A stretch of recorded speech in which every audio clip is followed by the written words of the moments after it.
You are listening to the Marc Guzman Podcast Experience.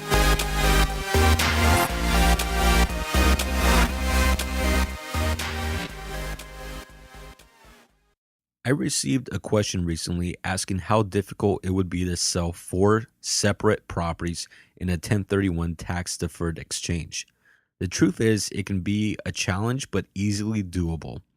For those that don't know what a 1031 tax-deferred exchange is, when you own investment property and you gain appreciation on the value, if you sell, then you must pay capital gains tax on that appreciated value.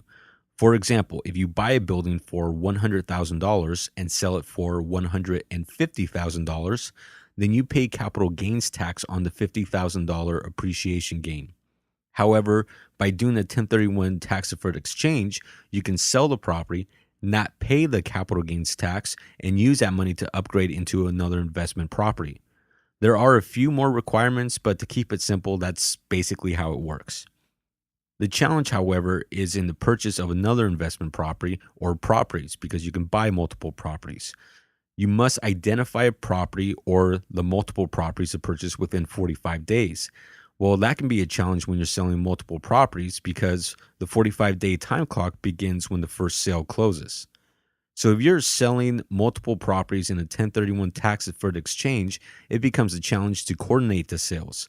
But luckily for my new client, I've done several types of these exchanges, and recently this year I handled a 1031 exchange for a client in which we sold 7 of his properties, and all properties were tenant occupied.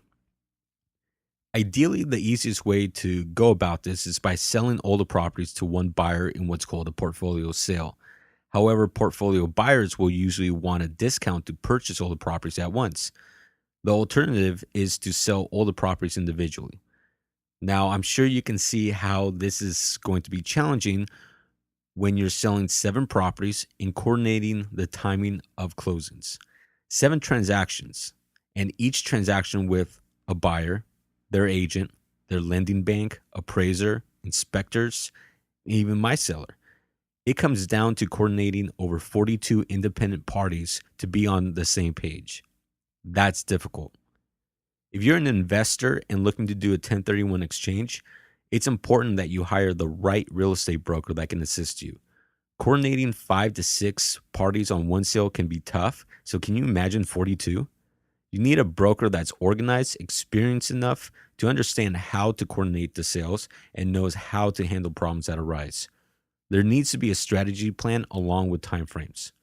The broker must be able to work with other parties, but must also be stern enough to stick with the game plan because each party has their own agenda and will try to negotiate before and during the transactions.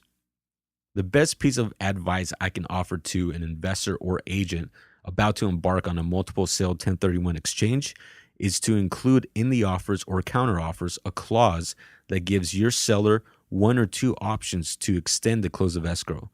This will allow flexibility in coordinating closings because you will likely have to exercise those options on a few sales just in case other sales are delayed.